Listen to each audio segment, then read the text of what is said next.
Need some help?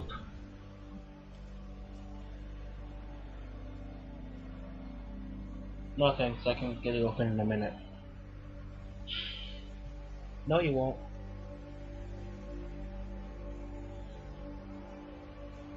What do you mean I won't? Because I'm not gonna let you leave. Okay, look. I have no time for this shit. I just want to get a drink and move on with my life. So you get this door open right now, or so help me God, I'll give you such an ass kicking up.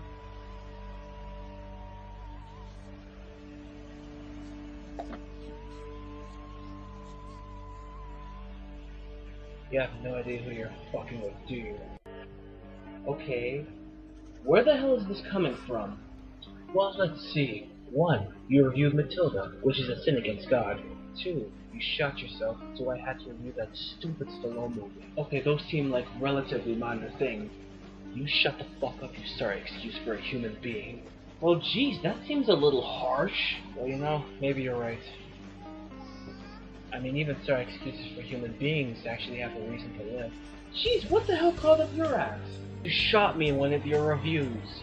So you're locking me in my room because I shot you. You're alive, aren't you? I thought somebody like you would be, I don't know, grateful about it. You would think so, but I figured, why be happy when torturing you slowly can be so much more enjoyable? That's why I locked the room. So what are you planning on doing to me? You're gonna review a bad movie. I've done that before. I'm gonna be the one picking them. And what happens if I don't watch it? Because if you don't, you'll be Harrison Laine, the fucker who got fucked up by this knife so many times that his body will have more holes in it than Swiss cheese. Now please, I'm asking you nicely. Sit down over there and start reviewing.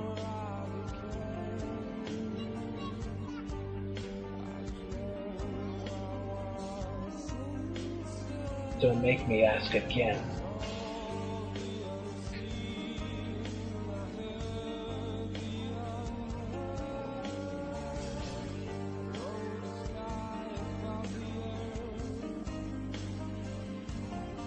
There.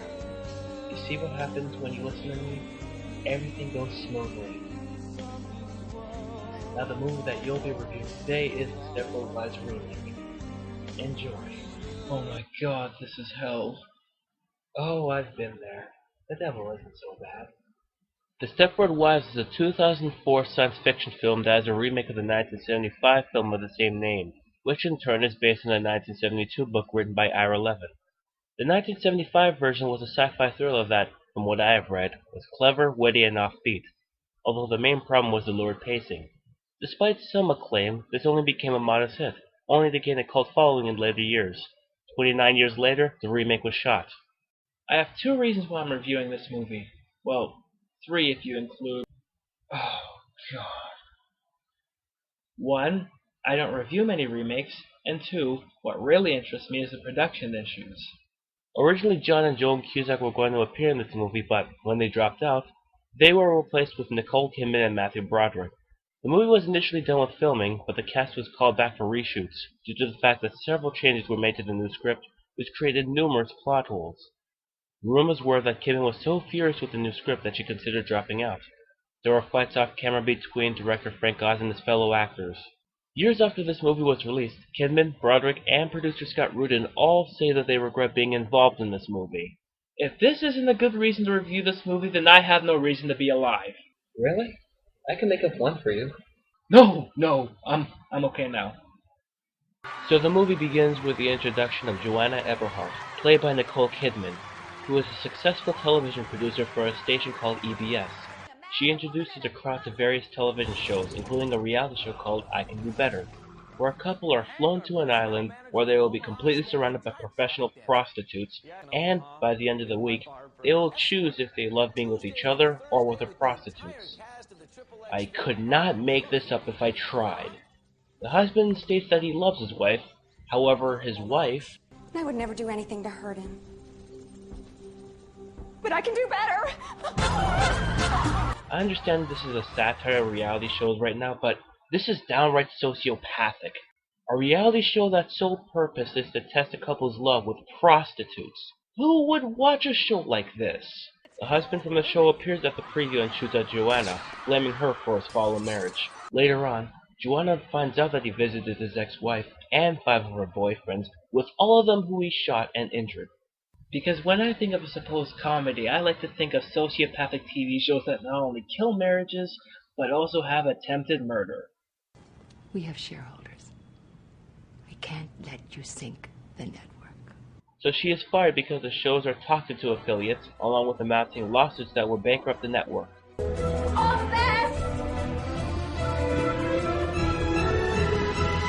Wait, let me guess. She's going to scream. Predictability. I never see it coming. After her mental breakdown, she ends up in a hospital, where she is visited by her husband, Walt, played by Matthew Broderick. Walt was the vice president of the company that she worked for, and quit after hearing about her termination. Which is quite stupid, since now neither of them have any sorts of income. Could we get away and start over? Joanna wants to get away from her life, so they pack up their belongings and move to Stepford, a place where everything looks nice and clean and everyone is cheerful, meaning there is something dark and sinister to hide. They are greeted by Mrs. Wellington, played by Glenn Close, who introduces their new home. Then they go to a picnic and meet a couple, book writer Barbie and David Markowitz, played by Bette Midler and John Lovitz. There is also a gay couple. One of them is Roger Bard's architect, Roger Bannister, and his straight-laced husband, Jerry. They end up in a square dance where there is a first sign of oddness in the town.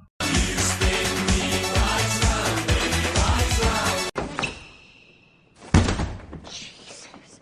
Do-do-si-do. She's a robot. Thanks for spoiling the so-called twist in the first 20 minutes. But don't worry, Miss Wellington's husband, Mike, comes in to help take care of the situation. Did I mention he was played by Christopher Walken? Oh, and if you somehow looked over her fast spinning or robotic twitching, sparks fly out of her face. You might as well not watch the rest of the movie because we know what's going on. Mike tells the guys to put the young lady in his car, even though Joanna tells him that he should take her to a hospital. She's frustrated due to the fact that no one would listen to her, and takes it out on her husband. Jesus Christ, Joanna! What? You were fired, and our marriage is falling apart. When was there any indication that their marriage was falling apart? He quit his job for her, they moved to another place to get away from it all. There was never any indication that their marriage was falling apart. Maybe Matthew Broderick is one half of the couple, so I'm sure the problem is in that sentence alone. Joanna realizes that her attitude isn't helping matters, so she decides to change. We're in the country now, so no more black. No more black? Are you insane? You heard me. Only high-powered, neurotic, castrating Manhattan career bitches wear black. Yeah, fucking freaks. So the next day we see Joanna wearing something out of Pleasantville while hanging out with Barbie and Roger. I'm trying to make an effort to change. I mean, last night my husband was a different person. He was strong, he was forceful, he was commanding. Yeah, calling Matthew Broderick strong and commanding is like calling Batman and Robin the greatest superhero movie ever made. But these Stepford women, they're a whole other dimension. Oh, like yesterday, that poor lady, Sarah Sunderson. We should go see her. Why? Because we need to be supportive. That's how people behave outside of Manhattan. They care about each other. I mean, if you were in New York and one of your neighbors got sick, what would you do? We'd call her To see if she was going to die. so we can get the apartment. Hey, you're getting New York and New Jersey confused. So they go see the young lady who fell at the square dance to see if she's alright. I will admit that the scenes with these three characters alone are the ones I like the most. Sure, it feels a bit sitcom-ish, but the chemistry between them are pretty strong, and it feels like they have a lot of fun working together.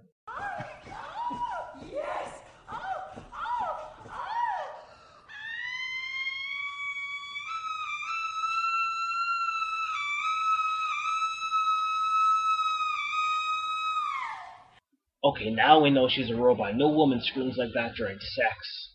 They find the golden remote control and find the woman's name on it. Roger fools around with it a bit, causing the young lady to walk backwards in a robotic motion. Subtlety by ass! We then cut to the Stepford Men's Association, where all the men in town hang out and have robotic battles with one robot trying to take the bra off another. I've been stoned off cough medicine many times, but I have never thought of anything like this. By the way, have you noticed that about 90% of the guys here are middle-aged white men with glasses? Why are the gorgeous women happily married to them? Gold digger. Probably, but not in this case. You see, one of the guys calls his wife to the room. Hold on a minute. Well, that's our Stepford Men's Association, where all our wonderful guys can get together and stay out of our hair. So this is a men's association, yet this man calls his wife, who happens to be in the house. Next you'll be telling me homophobes are allowed in gay clubs. Anyway, the man calls his wife in to show Walt a little secret. A secret that we knew long ago. You know my pin? Of course.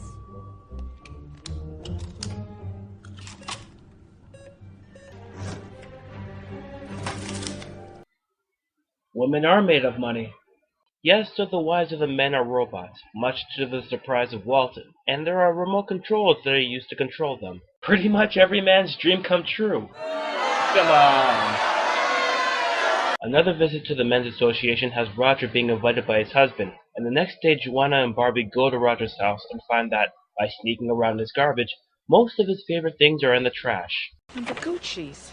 And the Versace. And he loved this. Vigo.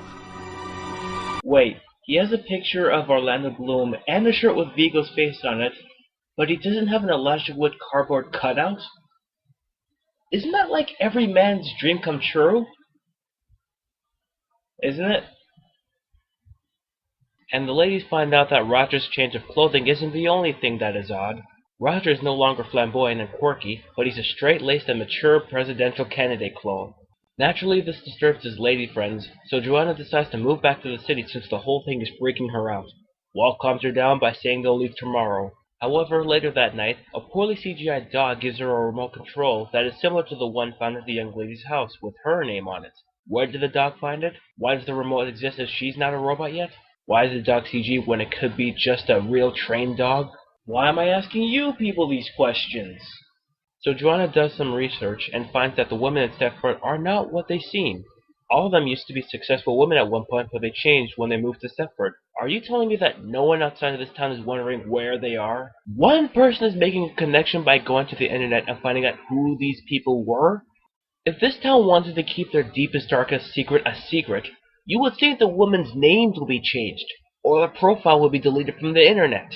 Joanna goes to Barbie's house to tell what she's found out, but she finds that Barbie has changed into a Pleasantville mother. That's creepy. With Joanna at her wit's end, she goes to the Men's Association to find some answers. Welcome.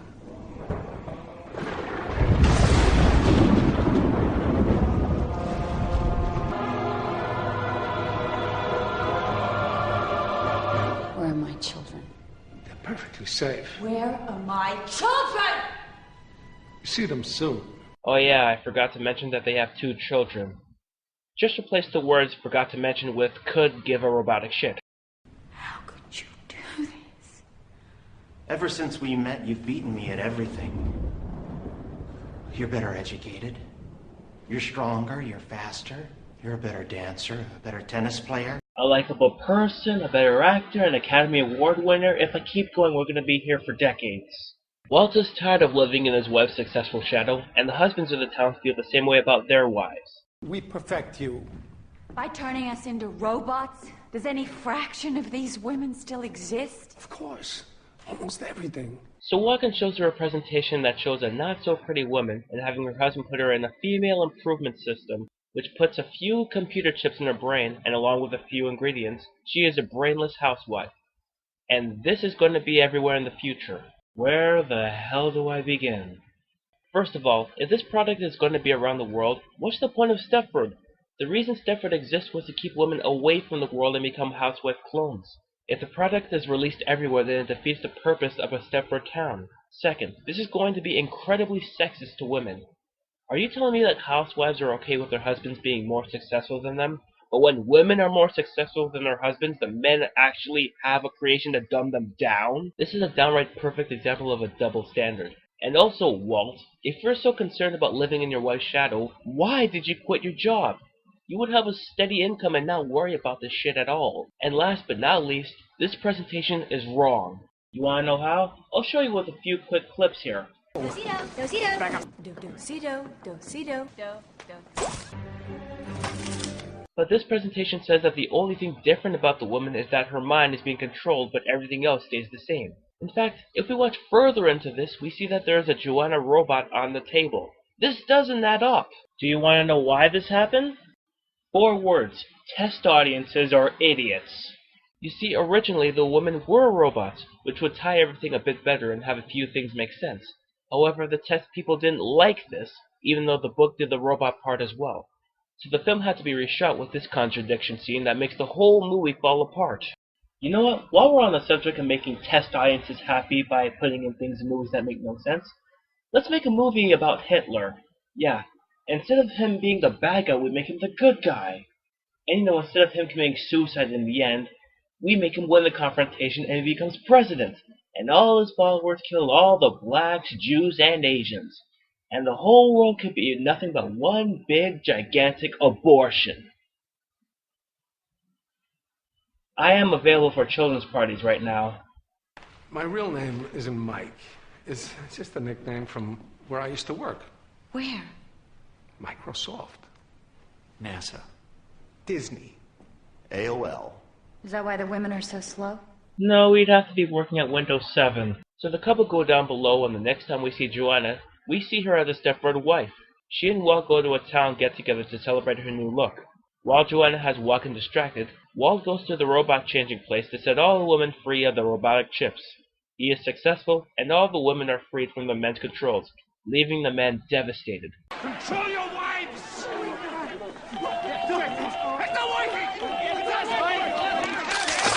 And the remotes are easily breakable, even though the women barely touch them. Alright, let me ask you something. If you were going to sell this around the world, why would you have a product that would be easily breakable? And how come it didn't fall apart when it was in the dog's mouth? And what is the point of robotic clones if they were only going to be controlled by chips? Why doesn't anything make sense anymore? This room is green, I'm white, Elvis is alive. Gog! Gog! Gog! Walt tells Walken that he set all the women free of their bonds, and it turns out that Joanna was never a robot, because Walt didn't have the heart to turn her into one. After all, he is Inspector Gadget. Walken takes it well. Don't you touch her!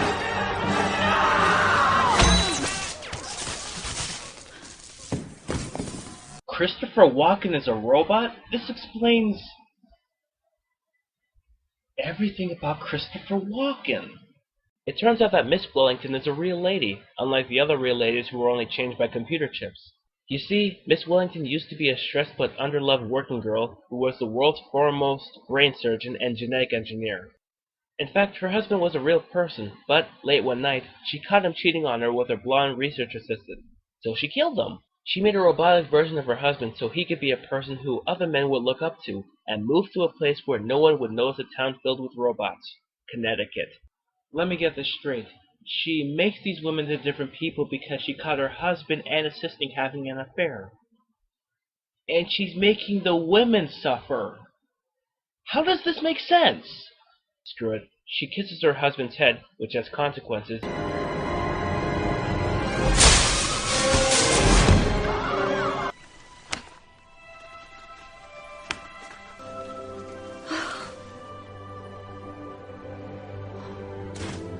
Am I supposed to take this seriously? Because I can't. 6 months later, Joanna, Barbie, and Roger go on Larry King to talk about the various degrees of success, with Walt giving support. And the Stepford husbands are under house arrest for controlling their wives. The end. So this was the remake of the Stepford Wives, and I know this isn't a clone because unlike that movie, this movie blows. The plot is a complete mess that is filled with plot holes, the characters are flat, although most of them were robots, and it just doesn't do justice to the original. However, I do like the scenes with Nicole Kidman, Bette Midler, and Roger Barr together because they work so well off together, and I really wish there was a spin-off movie with them in anything other than this. There, I reviewed a bad movie. Can I please go? Did I ever say you can go? You're staying in here. So I have to watch bad movies against my will, with no chance of escaping. Well, you'll have a good chance of escaping. Just not with your life. You're staying in here. I'm gonna make sure of it. How am I gonna survive without food or anything to drink? I don't give a shit. So long as you die slowly. You're not gonna get away with this. Oh, something tells me I will.